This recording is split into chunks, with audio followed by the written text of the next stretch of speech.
So, Jim, 4 league wins in a row with our first victory over Northampton last Saturday. Didn't manage to catch up with you after the match last Saturday, so talk us through it. Good win, another clean sheet. As you said, another win, another 3 points on the board. So overall, I think it was a good, positive performance.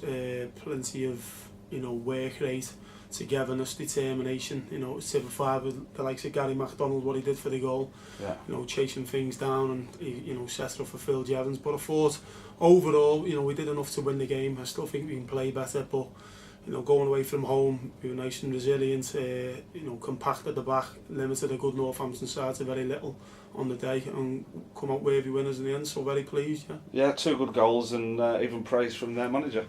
Yeah, well, as I say, Gary Mack's really worked hard to keep the ball in play, and you get the ball into Phil Jevons in the box. He's one of the best at this level of putting the ball in the back of the net, and that's what he did. And then, good little bit of a lead-up play leading up to the penalty as well, which Lawrence Wilson dispatched well. So, we could have had 1 or 2 more in the end. We've created 1 or 2 chances, and but overall, we're really professional, hard working, and limited, decent Northampton side to very little on the day, and again, very happy with it. Yeah, and like I said, our first victory over them.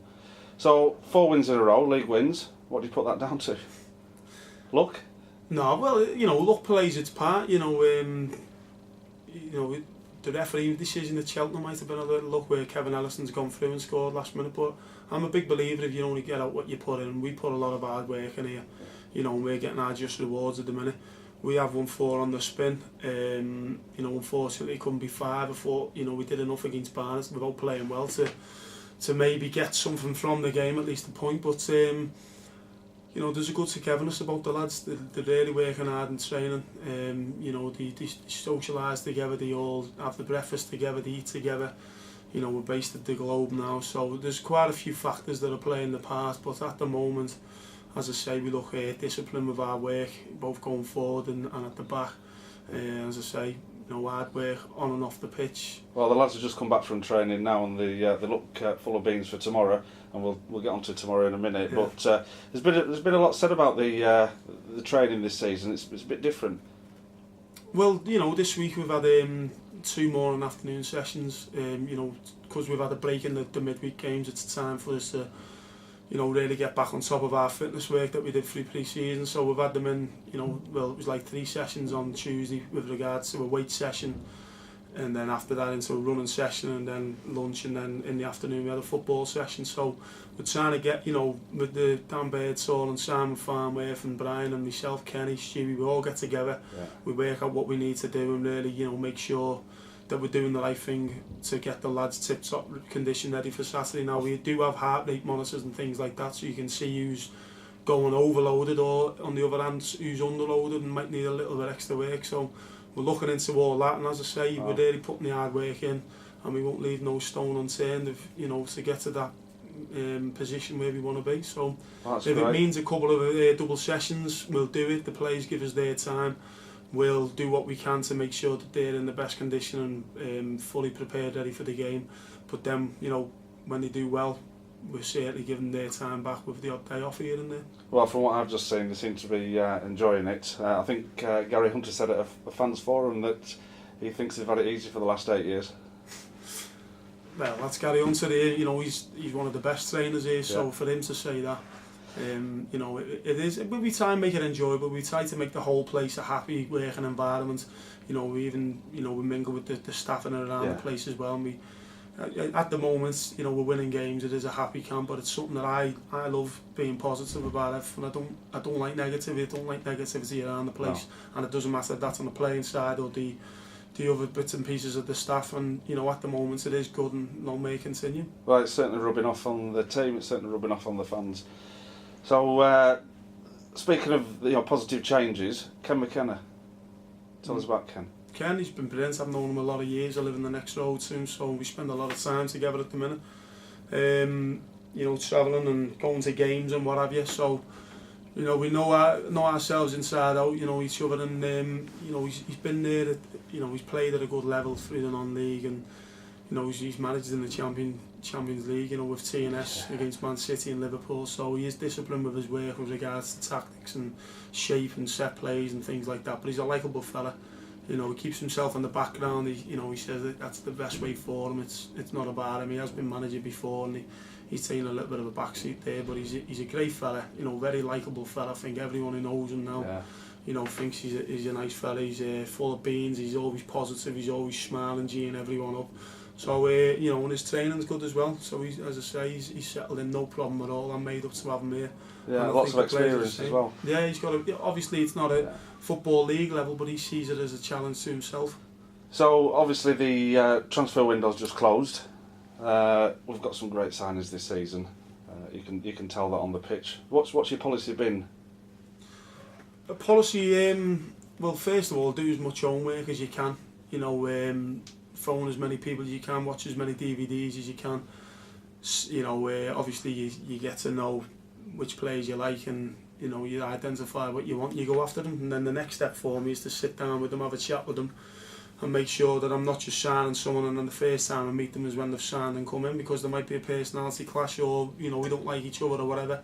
So I sit down with the lads, and to be fair, the lads we've brought in are top professionals, you know, really good lads. They've all settled in really well. They're, you know, closely knit group, and they are good pros, and they're showing on the pitch, you know, that they've been decent signings as well. Absolutely, you can tell the team spirit's really together.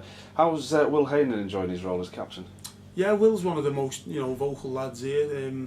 He's always amongst, you know, the boys, and you know, he's settled in well into his role. It's a nice, you know, I know myself, it's an honour. You know, I've been honoured to be captain at this club. But with Barry Roach, club captain, he's very organised. He does things right. He's the PFA delegate as well. He sorts all the fans out.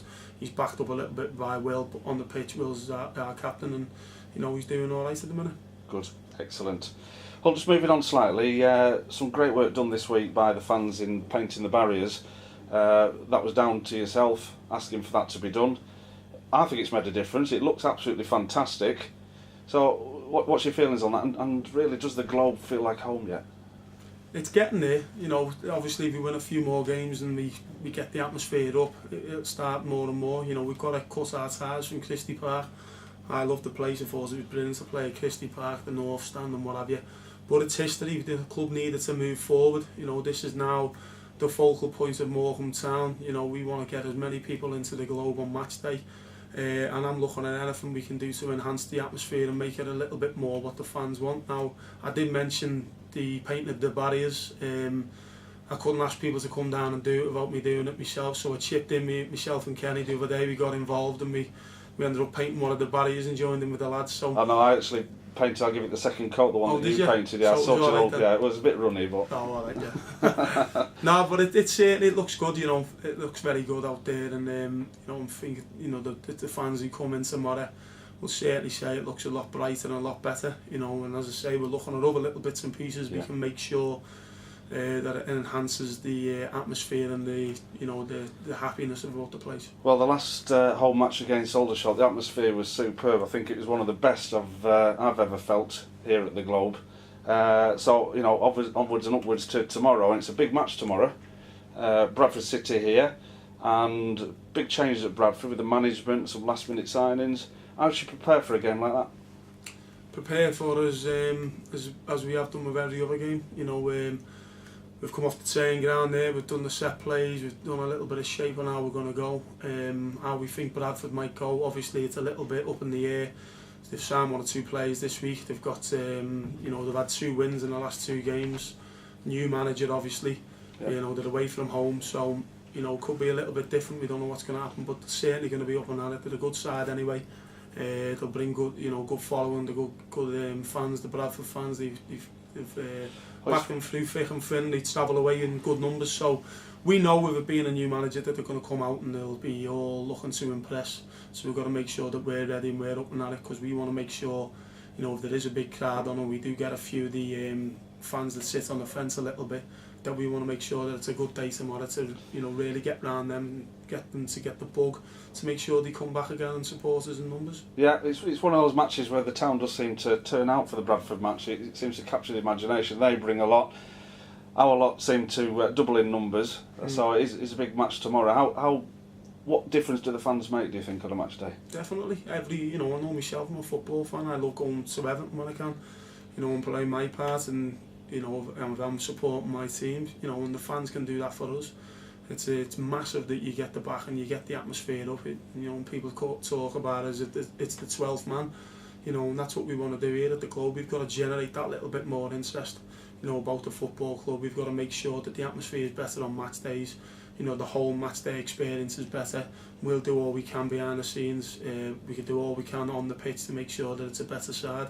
And obviously winning games helps. So hopefully we'll get a few in tomorrow, and they have a good day, and they continue to come and back us.